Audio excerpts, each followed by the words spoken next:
अस्सलाम वालेकुम dear students. आज हमने क्वेश्चन नंबर 4 तक मैंने आपको कल कंप्लीट करवा दिया था। आज हमने स्टार्ट करना है क्वेश्चन नंबर जो है ये maximum and minimum. Question number 4 start करना है। क्वेश्चन नंबर 3 तक कंप्लीट हुआ था हमारा। क्वेश्चन नंबर 4 में देखें the position of a particle moving along an ellipse is R is equal to A cos ti plus B sin tj। Find the position of particle with its velocity has maximum and minimum magnitude. अब आपको ellipse की shape का पता है। Ellipse की shape होती है इस तरह, इक्वेशन ऑफ एलिप्स। और इक्वेशन ये एलिप्स की फिगर इस तरह होती है। इक्वेशन ऑफ एलिप्स आपके पास क्या आती है? X square over A square plus Y square over B square is equal to 1। ये आपके पास एलिप्स की शेप है। ये हमारी पॉइंट पी दिया हुआ है। ये आपके पास इसके डायरेक्शन वेक्टर आर है और ये ओ है और ये ऊपर वाई एक्सिस है। ठीक है, इसमें देखिए हमारे पास आर किसके इक्वल था? A cos t i plus b sine t j. Differentiating with respect to t कर लेंगे।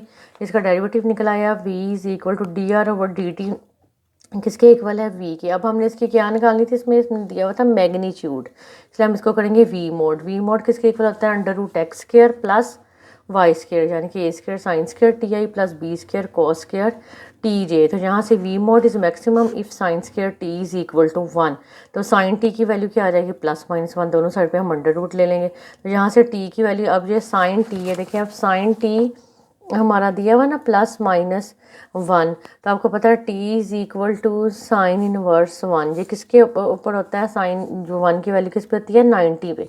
साइन 91 होता है, इसलिए ये आपके पास आ जाएगा प्लस माइनस पाई बाय 2। अगर प्लस माइनस 1 है तो प्लस माइनस पाई बाय 2। इस वैल्यू को हमने पुट कर दिया, पुट इन 1। तो ये आपके पास आ गया r is equal to a cos pi minus pi by 2 a plus b sine minus pi by 2 j. So r is equal to b j is the position of the particle where the magnitude of its velocity is maximum. Now v is minimum if sine square t is equal to 0। तो sine T को हम 0 put कर देंगे तो T की value आपके पास क्या निकल आएंगे? 0 और पाई, क्योंकि साइन 0 0 होता है और साइन 180 0 होता है, इसलिए ये दो वैल्यूज इसके आ गए। पुट इन 1 में जब पुट किया तो ए कॉस ये आपके पास बन जाएगा 0 i plus b sine 0 j यानी, और r is equal to a cos pi i plus b sine pi j. R is equal to plus minus a i आ गया। ये प्लस माइनस ए आई कैसे आया? cos 0 1 होता है, तो यहाँ से इसकी वैल्यू क्या आ जाएगी? ए। नीचे वाली साइन 0 0 है, ये भी साइन 180 0 है और कॉस 180 किसके इक्वल होता है? -1। तो इस तरह ये दोनों को मिलाएंगे जब तो आर इक्वल आ जाएगा plus minus a i k. Is the position of the particle where the magnitude of its velocity is minimum. इस तरह ये जो ऊपर वाली थी इसमें प्लस माइनस बी जे आ गया था। cos 91 होता है और cos 90 0 होता है यहाँ भी, और साइन 91 माइनस साइन 90 -1, तो प्लस माइनस बी जे इसकी पोजीशन आ गई। Maximum and minimum of a function, suppose we want to find the maxima and minimum of a function y is equal to f of x. So to find the stationary points, put dy by dx is equal to 0. Suppose we get, अब अगर उसने कहा कि take x is equal to a before x is equal to a d y by d x greater than 0 और after x is equal to a d y by d x less than 0। ये देखिए यहाँ पे इसने साथ ही आपको figure में curve भी दिखाया हुआ है कि जब हमारा x a के इक्वल था तो ये मैक्सिमम था। जब x after x is equal to a के बाद इसकी वैल्यू ऐसे नीचे की तरफ गई और ये b पॉइंट पे पहुंच गया, यानी कि ऊपर वाला जो पॉइंट है वो a का है, जो नीचे वाली वैल्यू है वो किसकी आ रही है? b की। तो ये आपका कम होता गया, लेस देन 0 हो गया। So the function has maximum at x is equal to a take x is equal to b if x before x is equal to b, यानी कि x बी पे पहुंचने से पहले आपका क्या आ रहा था? लो हो रहा था ना, कि नीचे की तरफ जाता है, इसकी वैल्यू डिक्रीज हो रही थी। जैसे लिखा कि d y by d x less than 0 और after x is equal to b d y by d x greater than 0। So the function has minimum at x is equal to b. तो ये function आपका क्या हो गया? Minimum हो गया at x is equal to b पे। Question number 5 देखें। A particle is moving with the uniform speed v along the curve. Show that its acceleration has the maximum value 10 v square over 9a. Acceleration को हमने क्या करना है? Maximum value देनी है, यानी कि इसका टेंजेंशियल एंड नॉर्मल कंपोनेंट निकालना है हमने। तो आपने ये पढ़ा हुआ था कि ए का जो है टेंजेंशियल कंपोनेंट इक्वल होता है d v over d t के, और जो नॉर्मल कंपोनेंट है वो इक्वल होता है v square over rho unit vector N.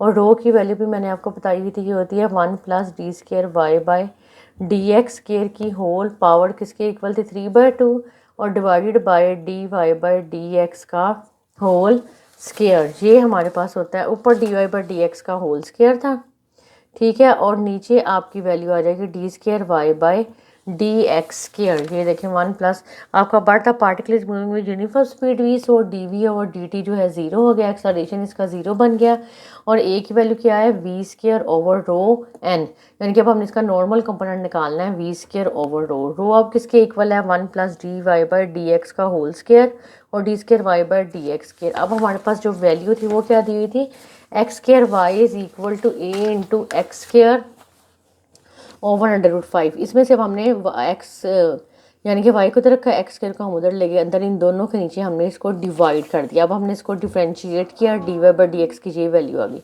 Again differentiate करेंगे, d² y/dx² की आ जाएगी। पुट 3 4 इंटू वी गेट, यानी कि रो में आपने पुट कर दिया, इसको सॉल्व किया तो फिर आपके पास ये वैल्यू डिफरेंशिएट इसको करेंगे d/dx। अब आपने निकालनी, पहले रो की वैल्यू निकाल ली, फिर इसको डिफरेंशिएट किया अगेन, तो यहाँ पे आपका क्वोशंट रूल अप्लाई हो गया। 30a³ कांस्टेंट था, इसको हमने बाहर ले लिया, d/dx को हमने सॉल्व किया, तो बट d/dx किसके इक्वल है 0 को, जिस तरह सारी इक्वेशन हो गई 0।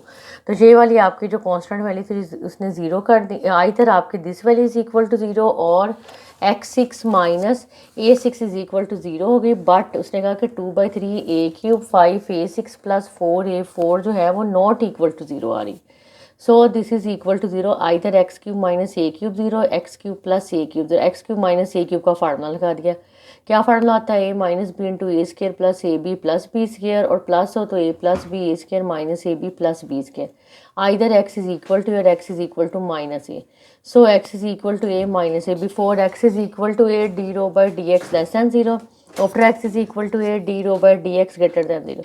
So rho is minimum at x is equal to a। Number 5 becomes आपकी आ जाएगी 1/30a³, यानी कि हमने x की जगह क्या पुट कर दिया, a पुट कर दिया at x is equal to a। x की जगह a पुट करेंगे तो ये रो मिनिमम की वैल्यू आ जाएगी, ठीक है। ये इसको सारा सॉल्व कर लिया, put this value in equation 1, तो ये हमारे पास a मैक्सिमम की वैल्यू निकल आई। सेम इस तरह आपका ये जो क्वेश्चन है 6, find the tangential and normal component of acceleration uniform speed v when the particle is at 0 p। तो एक्सलरेशन का ही फिर हमने निकालनी है। Tangential normal component, tangential component होता है dv/dt, नॉर्मल कंपोनेंट v²/ρ। क्योंकि फिर ये यूनिफॉर्म स्पीड है तो dv/dt जो है वो आपके पास हो गया 0, और रो की वैल्यू हमने फिर निकालनी है।